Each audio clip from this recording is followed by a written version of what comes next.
आज का जो हमारा टॉपिक है वो है software requirement analysis and specification. इसको एसआरएस भी बोला जाता है। डेफिनेशन की अगर बात करें तो यूजर और सॉफ्टवेयर रिक्वायरमेंट को डॉक्यूमेंटेशन में शामिल करते हैं।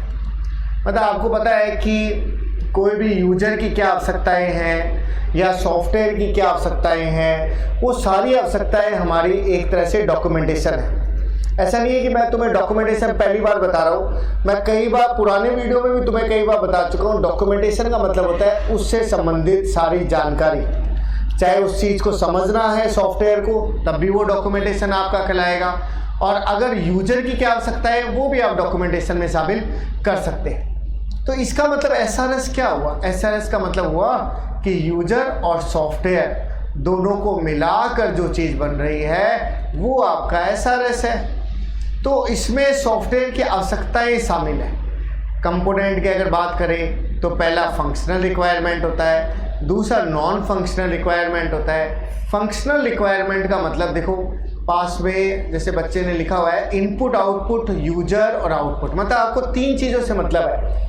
इनपुट आउटपुट सही हो रहा है क्या, आउटपुट सही मिल रहा है क्या, और सॉफ्टवेयर कौन से, तो वो उसके मतलब फंक्शन से संबंधित जो भी बात कर रहे हो वो सब आपका हो गया फंक्शनल रिक्वायरमेंट। और नॉन फंक्शन का मतलब अगर आप फंक्शन से संबंधित दूसरी बातें कर रहे हैं वो नॉन फंक्शन। जैसे मैं अभी पढ़ के सुनाता हूँ आपको। पहले जब हम सॉफ्टवेयर को यूजर सिस्टम के अनुसार चेक करते हैं कि भाई यूजर क्या चाहता है, सिस्टम क्या चाहता है, तब हम उसको बोलते हैं फंक्शनल रिक्वायरमेंट। इसमें हम इनपुट, आउटपुट, वैलिडेशन इन सबको चेक करते हैं।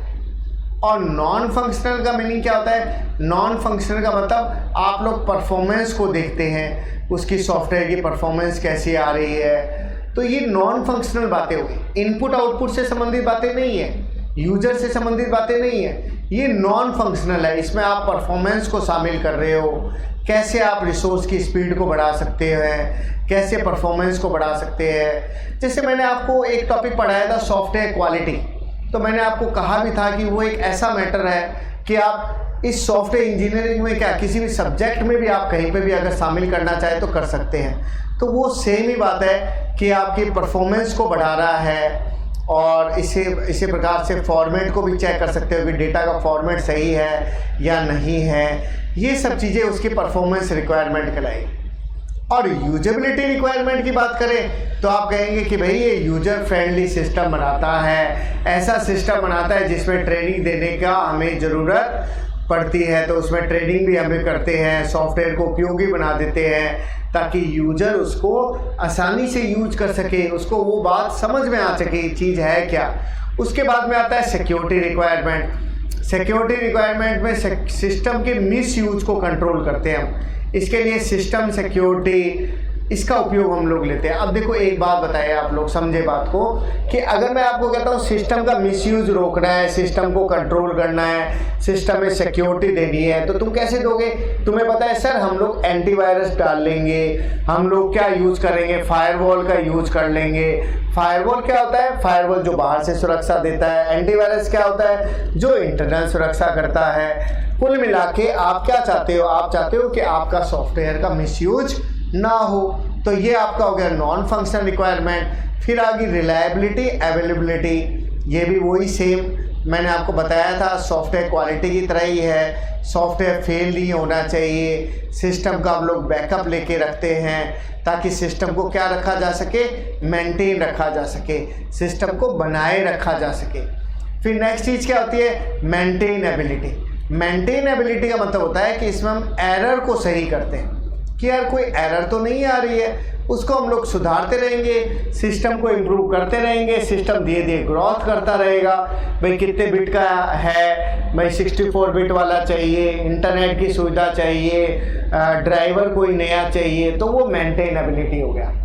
तो बात को आप सुनोगे और नोट्स को देखोगे तो धीरे धीरे तुम्हें दिमाग में अपने आप ही बैठ जाएगी बातें कि है क्या चीज़, तो आपको रटने की जरूरत नहीं पड़ेगी कभी भी। तो डिलीवरी टाइम एंड कॉस्ट हो गया।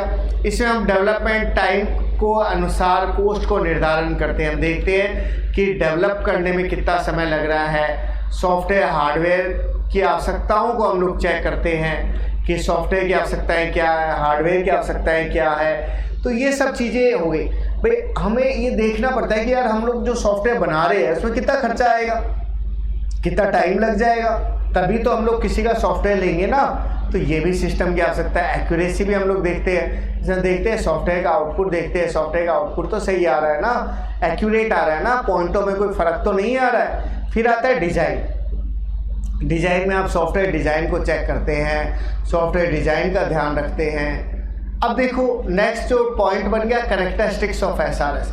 देखो आपने क्या किया, आपने कहा कि भाई कंपोनेंट की अगर बात करें एसआरएस के तो दो कंपोनेंट है, एक फंक्शनल है एक नॉन फंक्शनल है। फंक्शन में क्या बात करते हैं, इनपुट आउटपुट और यूजर की, और नॉन फंक्शन में performance, usability, security, reliability, maintainability, accuracy, design, वही चीज़ें जो सॉफ्ट अपने क्वालिटी फैक्टर थे। फिजिकल एनवायरनमेंट क्या होता है, फिजिकल एनवायरनमेंट ये होता है कि जो भी आपका सॉफ्टवेयर है उसको हम ये देखते हैं कि वो एनवायरनमेंट से तो इफेक्टेड नहीं हो रहा। जैसे कि मान लो पावर ज़्यादा है, करंट ज़्यादा आ रहा है, हीट ज़्यादा है, या कोई भी चीज़ जो फिजिकल आपको नुकसान पहुंचा सकती है, उन चीज़ों से आपका सॉफ्टवेयर बचाव में रहता है कि नहीं रहता। इसी तरह से इंटरफेस की बात करते हैं तो आप देखते हैं यार इनपुट आउटपुट को चेक करते हैं, सॉफ्टवेयर इंटरफेस को शामिल करते हैं। तो ये आपका क्या कहलाता है, इंटरफेस। नेक्स्ट चीज़ क्या होती है, यूजर में एसआरएस में यूजर की आवश्यकताओं को आप देखते हैं। प्रोसेस, इसका मतलब रिसोर्स है, टेक्नोलॉजी है, इनको सबको आप लोग शामिल करते हैं तो उसका प्रोसेस हो गया। तो इसमें आप क्या कर रहे हैं, इनपुट आउटपुट को चेक कर रहे हैं। इसमें आप क्या देख रहे हैं, यूजर की आवश्यकताओं को देख रहे हैं। इसमें आप देख रहे हैं प्रोसेसिंग कैसे हो रही है, प्रोसेस को देख रहे हैं। फिर आते हैं रिसोर्स। देखो अगर आप लगातार मेरी बातें सुनते हैं तो आपको पता है कि सर बताते हैं कई बार, रिसोर्स का मतलब होता है सब तरह की चीज़ें जिसमें उसकी कॉस्ट भी शामिल होती है, इनपुट आउटपुट डिवाइसेस भी शामिल होती है, स्टाफ भी शामिल होता है, वो सब चीज़ें क्या कहलाती है, रिसोर्स कहलाते हैं। फिर नेक्स्ट चीज़ क्या आती है, डॉक्यूमेंटेशन। देखो अभी 2 मिनट पहले मैंने आपको बताया था डॉक्यूमेंटेशन क्या होता है। अभी बताया था आपको कि सॉफ्टवेयर से संबंधित सारी जानकारी देना, सारी आवश्यकताओं के बारे में बताना, वो उसका क्या कहलाता है, डॉक्यूमेंटेशन। कितने प्रकार के होते हैं, यूजर डॉक्यूमेंटेशन भी होता है और सिस्टम डॉक्यूमेंटेशन भी होता है। मतलब यूजर जिस बात को समझ सके यूजर का डॉक्यूमेंटेशन, अगर कोई सिस्टम को समझना चाहता है तो सिस्टम का डॉक्यूमेंटेशन। इसके अलावा करेक्ट हो गया, यानी कि अब देखते हैं कि कस्टमर तथा डेवलपर की आवश्यकताएं सही है, हम उसकी आवश्यकताएं पूरी कर सकते हैं क्या, तब वो करेक्ट कहलाता है। फिर आता है कंसिस्टेंसी। कंसिस्टेंसी का मतलब हम देखते हैं सॉफ्टवेयर की आवश्यकताएं लगातार एसआरएस में शामिल की जाती है, यह आवश्यकताएं लगातार अपडेट होनी चाहिए। कंसिस्टेंसी के बारे में पहले भी कई बार आपको बता चुका हूँ कि जो लगातार चीज़ें होती है उसको कंसिस्टेंसी कहा जाता है। हम भी कहते हैं कि हमारे अंदर लगातार बदलाव होना चाहिए, हम भी कहते हैं हमारी जो गलतियाँ हमें वो सुधारनी चाहिए, तभी तो हम चीज़ अपडेट कर पाएंगे। गलती एक्सेप्ट करेंगे, गलतियों को सुधारेंगे तो सुधार होगा। एम्बिगुअस का मतलब सॉफ्टवेयर की आवश्यकताएं है, मिसअंडरस्टैंडिंग को कम करना है। मतलब ऐसा सॉफ्टवेयर होना चाहिए जो इजीली आपको दिखाई दे, इजीली आप उस चीज़ को समझ सके कि वो है क्या। ट्रेसेबल, ट्रेस कर सकते हैं ताकि आवश्यकताओं को, आप एक एक चीज़ को, ट्रेसिंग जब भी वर्ड आता है ना तो मीनिंग क्या होता है, ट्रेसिंग मतलब एक एक चीज़ को, एक एक लाइन टू लाइन चेक करना, एक एक गलतियों को समझना, उसको बोलते हैं ट्रेसिंग करना। जैसे कई बार हम लोग सॉफ्टवेयर की बात करते हैं तो हम कहते हैं ना यार ट्रेसिंग करके दिखा दो सर, इसका मतलब ट्रेसिंग करके दिखाने का मतलब उस चीज़ को एक एक बात को समझा दो सर, एक एक लाइन टू लाइन हमें समझा दो ताकि हमें बात क्या आ जाए, समझ में आ जाए। तो ये आज हमने पढ़ा एसआरएस, काफ़ी बड़ा अच्छा टॉपिक था।